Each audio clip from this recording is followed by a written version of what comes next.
দেশ বিদেশের সর্বশেষ স্পোর্টস আপডেট নিয়ে বিয়ন্ড বড় স্পোর্টসের নিয়মিত আয়োজন sports bulletin powered by Netex internet. আর এই আপডেট নিয়ে আপনাদের সাথে আছি আমি সুমাইয়া জাহান সামান্থা। চলুন দেখে নেই আজকের স্পোর্টস আপডেট।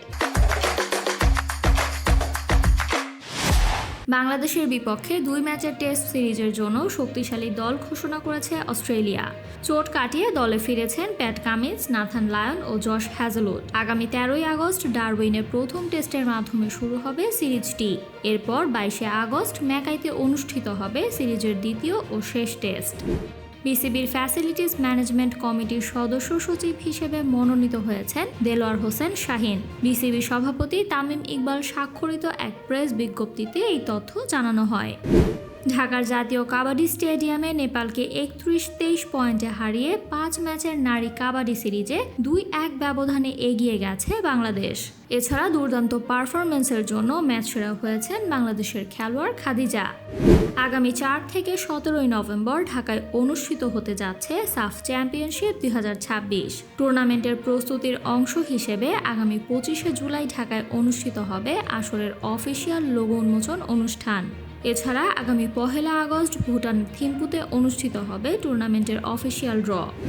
বিশ্বকাপ ফাইনালে স্পেনের কাছে 1-0 গোলে হারের পর আর্জেন্টিনার বেশ কয়েকজন খেলোয়াড় ও কোচিং স্টাফের সঙ্গে স্পেনের খেলোয়াড়দের সংঘর্ষ বাধে। পরে ঘটনাটির ভিডিও সামাজিক যোগাযোগ মাধ্যমে ছড়িয়ে পড়লে শৃঙ্খলা ভঙ্গের অভিযোগে তদন্ত শুরু করছে ফিফা।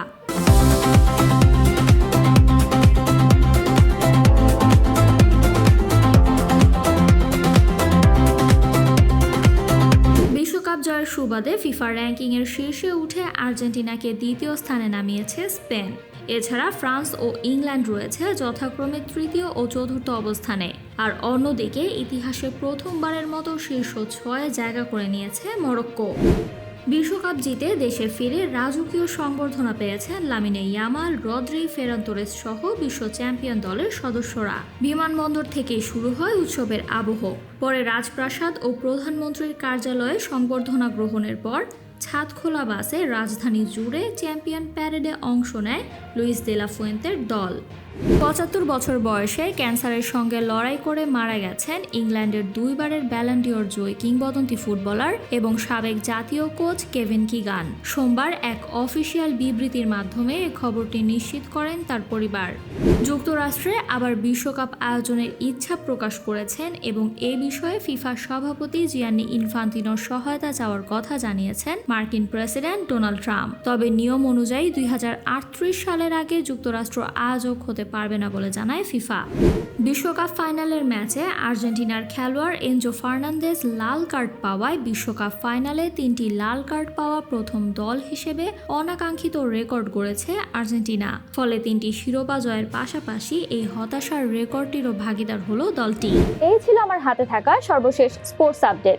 নিয়মিত স্পোর্টসের সব আপডেট পেতে কানেক্ট থাকুন আমাদের সাথে, আর বাফার ফ্রি ইন্টারনেট পেতে কানেক্ট করুন নেটেক্স ইন্টারনেট। এছাড়া আমাদের সাপ্তাহিক cricket analysis show the analyst angle এবং football show football freak show দেখার আমন্ত্রণ জানিয়ে বিদায় নিচ্ছি আমি সামান্থা।